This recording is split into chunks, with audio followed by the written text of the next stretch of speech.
Hello students. So today we will discuss about our next topic that is photodiode. Photodiode के लिए just like our other diodes we will take two regions P and N regions. ये metal contact इस पर apply किया गया है दोनों sides. क्या है ये? Metal contact.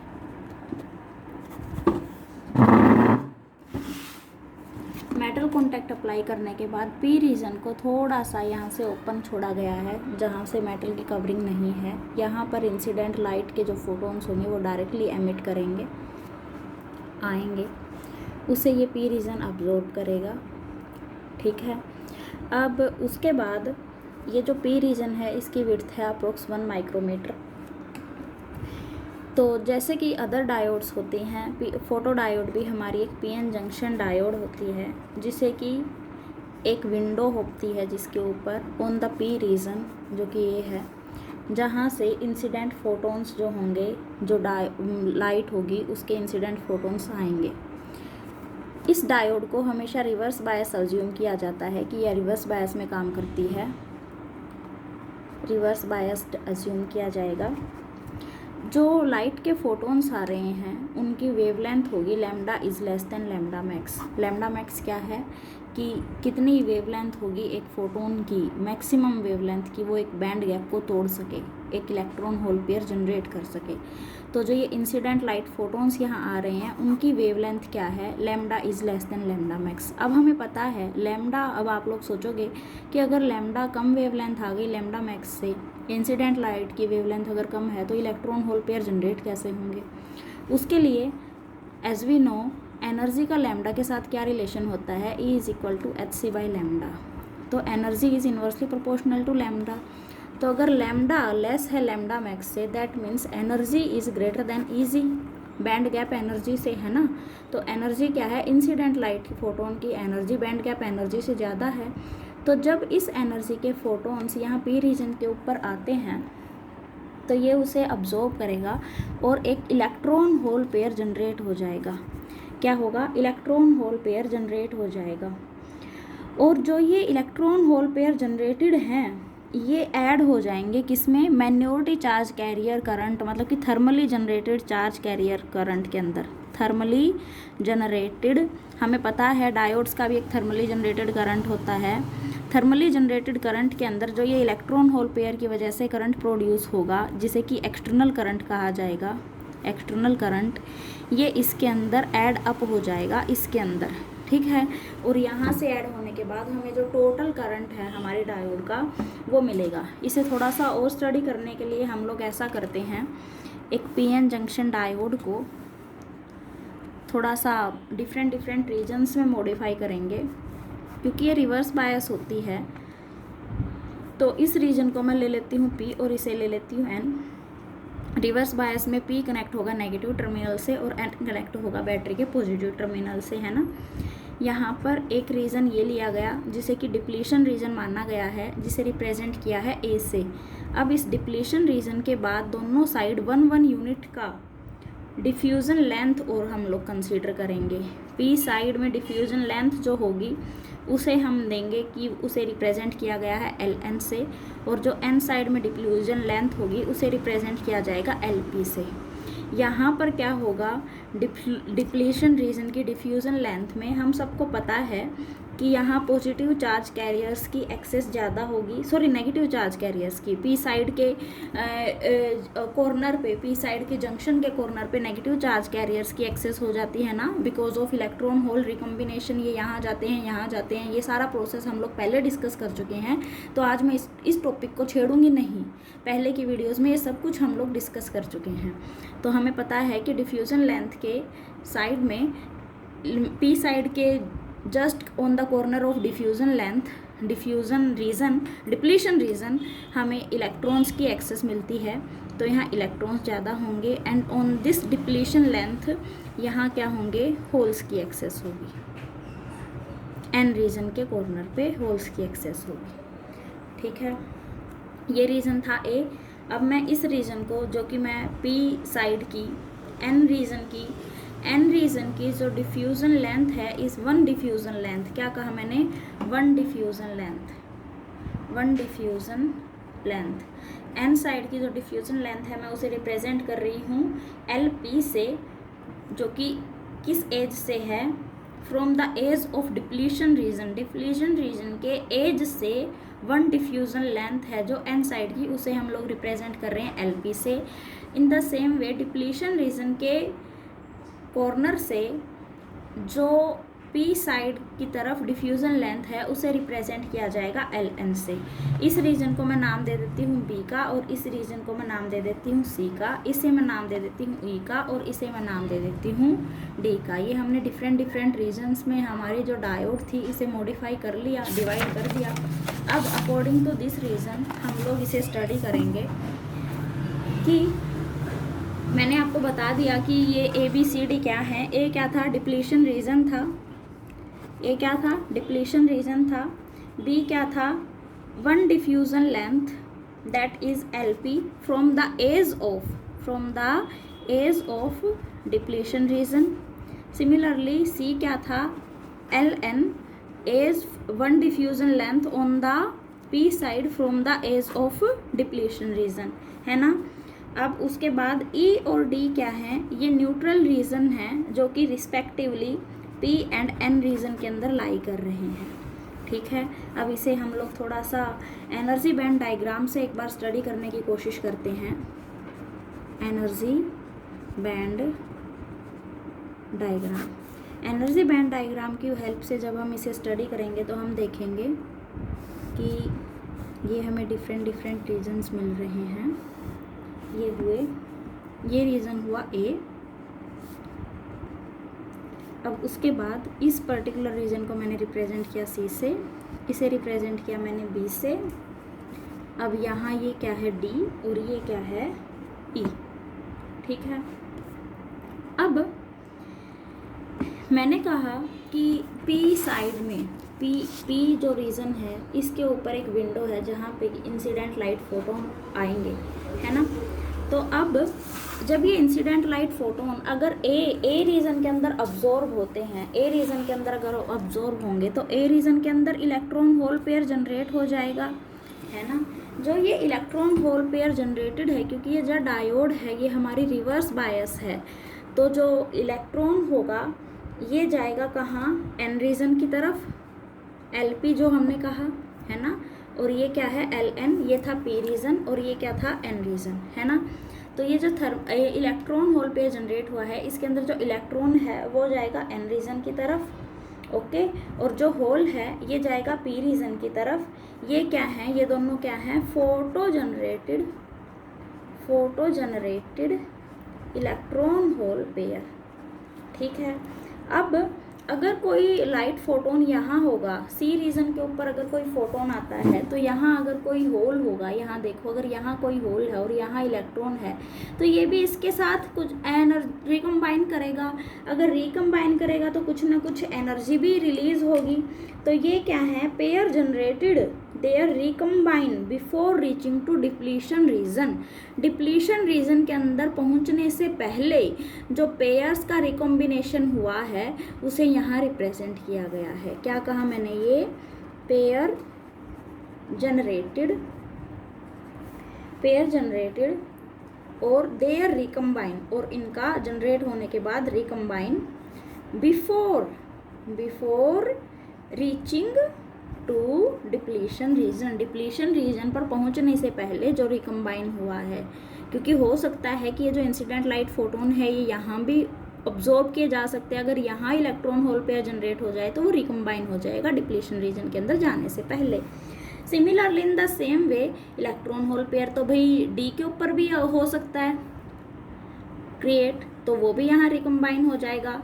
तो इन द सेम वे हम लोग यहाँ भी इसे लिख देंगे, pair generated there recombine before reaching to depletion region, ठीक है ना। तो यहाँ से ये डिप्लीशन रीजन तक पहुँच पाया ना, यहाँ से पहुँच पाया, ये उससे पहले ही रिकम्बाइन हो गए, ठीक है।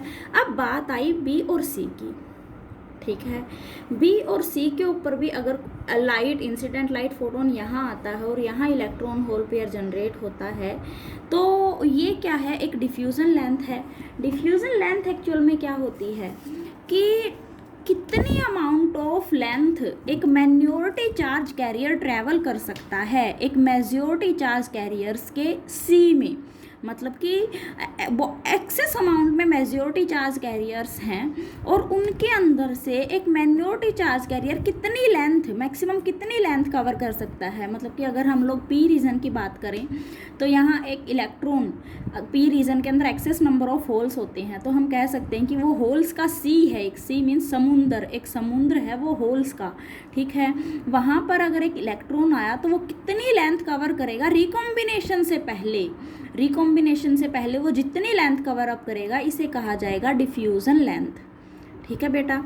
तो बी, अब बात कर बी और सी का भी हमें पता चल गया कि अगर यहाँ आएंगे तो वो भी रिकम्बाइन कर जाएंगे तभी की तभी, बिकॉज यहाँ क्या था, ये देखो हमें यहाँ से पता चल रहा है एल के पास क्या था, एल क्या था, ये हमारा पी रीजन था, तो यहाँ एक्सेस नंबर ऑफ होल्स हैं, यहाँ एक्सेस नंबर ऑफ इलेक्ट्रॉन्स हैं, तो ये सी होगा एक होल्स और इलेक्ट्रॉन्स का कितना कवर अप कर सकते हैं डिस्टेंस इनके अंदर, वो एक्चुअल में होगी डिफ्यूज़न लेंथ, ठीक है। तो अब बात करेंगे हम लोग कि जो ये करंट जनरेट हो रहा है ये किस किस की वजह से हो रहा है। तो सबसे पहले जब इंसिडेंट लाइट फोटोन ए रीजन के ऊपर आया और ए रीजन के ऊपर आने के बाद इलेक्ट्रॉन होल पेयर जनरेट हुए, तो इलेक्ट्रॉन मूव करेगा एलपी की तरफ और होल मूव करेगा एलएन की तरफ, मतलब इलेक्ट्रॉन जाएगा पी रीजन की एन रीजन की तरफ और होल जाएगा पी रीजन की तरफ। तो इस टाइम पे जो ये करंट होगा, इनकी वजह से जो करंट होगा ये एडअप हो जाएगा थर्मली जनरेटेड चार्ज कैरियर के अंदर और हमें टोटल करंट मिल जाएगा, ठीक है। जब बी और सी रीजन के ऊपर इंसिडेंट लाइट फोटोन आता है और यहाँ इलेक्ट्रॉन होल पेयर क्रिएट होता है, क्योंकि ये डिफ्यूज़न लेंथ के अंदर है, तो यहाँ भी रिकॉम्बिनेशन प्रोसेस अक्कर होगा। रिकॉम्बिनेशन प्रोसेस अगर अक्कर होता है, डिप्लीशन रीजन के पास ही है, विद इन 1 डिफ्यूज़न लेंथ है, तो यहाँ भी जो इलेक्ट्रॉन होल पेयर जनरेट होकर रिकॉम्बिनेशन अक्कर होगा, उस रिकॉम्बिनेशन की वजह से जो एनर्जी एमिट होगी वो भी कहाँ एडअप हो जाएगी, thermally generated charge carrier current के अंदर एडअप हो जाएगी। अब अगर बात करें हम लोग कि ये thermally generated charge carrier current क्या है, ठीक है। तो हर एक डायोड का एक थर्मली जनरेटेड करंट होता है जिसे कि हम लोग लिखते हैं thermally generated current, thermally generated current in main diode ITH।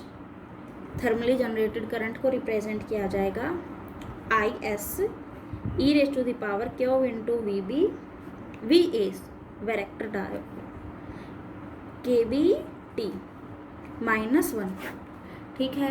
ये एक्सप्रेशन आप लोगों को सबको पता ही है कि थर्मली जनरेटेड करंट ये होता है, हम लोगों ने 12th क्लास में बहुत अच्छे से इसके बारे में डिस्कस किया होगा, अगर नहीं पता तो फिर भी बता देना, क्लास में डिस्कस कर लेंगे, ठीक है। उसके बाद ये हो गया थर्मली जनरेटेड करंट। अब हम बात करें तो फोटो के डायोड की वजह से जो माइनॉरिटी चार्ज कैरियर्स हैं उनकी वजह से जो करंट जनरेट होगा वो क्या होगा, IPH photo generated current is equal to GPH, ये क्या है Q into GPH A into W plus LN plus LP। LN LP क्या है हमें पता है, 1 diffusion length along P side from the depletion region and 1 diffusion length from the N side from the diffusion region, है ना। W क्या है, width of depletion region. A क्या है, area of cross section of the diode. GPH क्या है, number of electron hole pair generated per unit per centimetre cube. GPH क्या है, number of electron hole pair generated per unit per centimetre cube, per unit second per centimetre cube, ये GPH है। Q क्या है, electronic charge,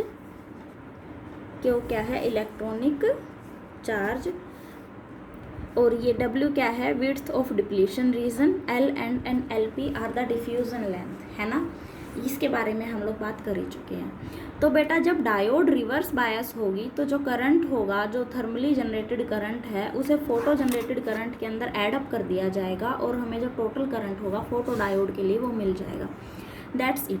अब उसके बाद हम लोग ये देखेंगे कि जैसे जैसे जो इंटेंसिटी है, जो इंसिडेंट लाइट की इंटेंसिटी है वो इंक्रीज़ करेगी, तो वैसे वैसे हमें मोर अमाउंट ऑफ करंट मिलेगा। इसके लिए हम लोग एक बार V और I का डायग्राम ड्रा करते हैं। V R रिप्रेजेंट कर रहा है रिवर्स वोल्टेज को, I R रिप्रेजेंट कर रहा है रिवर्स करंट को। इसे लेते हैं माइक्रो एमीटर के अंदर, ठीक है। तो यहाँ से जब ये डायग्राम यहाँ हम लोग यहाँ इस रीजन से रिप्रेजेंट करेंगे, इसके बारे में मैं आपको अभी नहीं बताऊँगी कि यहाँ से क्यों रिप्रेजेंट कर रहे हैं, यहाँ से क्यों नहीं रिप्रेजेंट किया, ये बताऊँगी बस कि यहाँ से क्यों रिप्रेजेंट कर रहे हैं और यहाँ से क्यों नहीं रिप्रेजेंट किया। क्योंकि जब भी एक डायग्राम को ऐसे प्लॉट किया जाता है तो ये होता है फर्स्ट क्वाड्रेंट, ये सेकंड और ये थर्ड और ये फोर्थ। तो जो लाइट होती है, इसका प्रोसेस होता है, वो लिया जाता है कि सेकंड क्वाड्रेंट से, ठीक है। तो ये जो रीज़न है, इसे क्या कहा जाएगा, डार्क करंट। क्या कहा जाएगा, ये डार्क करंट, कि इतने रीजन तक कोई करंट फ्लो नहीं किया, मतलब कि कोई इंसिडेंट लाइट अब्जॉर्ब नहीं हुई, कोई इंसिडेंट फोटोन नहीं आया, कोई इलेक्ट्रॉन होल पेयर जनरेट नहीं हुआ इतनी इंटेंसिटी की लाइट तक। इसके बाद जैसे जैसे लाइट की इंटेंसिटी इंक्रीज़ करती है वैसे वैसे हमारा रिवर्स करंट भी इंक्रीज़ करता है। और रिवर्स वोल्टेज ये थोड़ा सा ऐसे होगा बेटा, एक थोड़े से आफ्टर, ये दोबारा बनाती हूँ मैं, एक सेकेंड। ये VR हुआ, ये हुआ IR, ये यहाँ से हुआ, ये डार्क करंट को रिप्रेजेंट किया गया। इसके बाद एक लेवल तक ये करंट इंक्रीज़ करेगा विद द वोल्टेज और उसके बाद ये सैचुरेट हो जाएगा, ठीक है। उसके बाद सेकंड टाइम जब इसे इल्यूमिनेट किया गया थोड़ी सी और मोर इंटेंसिटी के साथ, तो एक टाइम तक ये current with the voltage, reverse voltage के साथ साथ इंक्रीज़ हुआ और फिर हो गया ये constant. In the same way जब और इंटेंसिटी इंक्रीज़ की गई तो एक टाइम तक ये रिवर्स करंट वो रिवर्स वोल्टेज के साथ साथ इंक्रीज़ हुआ और उसके बाद हो गया ये कांस्टेंट, ठीक है। एक तरह से जीनर डायोड की तरह हम लोग कह सकते हैं। जैसे जीनर डायोड ब्रेकडाउन होता है कि एक बार वोल्टेज को अगर इंक्रीज़ करते हैं तो रिवर्स करंट भी इंक्रीज़ होता रहता है, but after obtaining the reverse voltage breakdown, voltage current क्या होता है, सैचुरेट हो जाता है। तो यहाँ भी पहले वोल्टेज इंक्रीज़ करते हैं तो साथ साथ करंट हो जाता है, बट एक पॉइंट आने के बाद हर एक इंटेंसिटी पे करंट क्या हो जाता है, सैचुरेट हो जाता है। ये क्या था यहाँ, ये था डार्क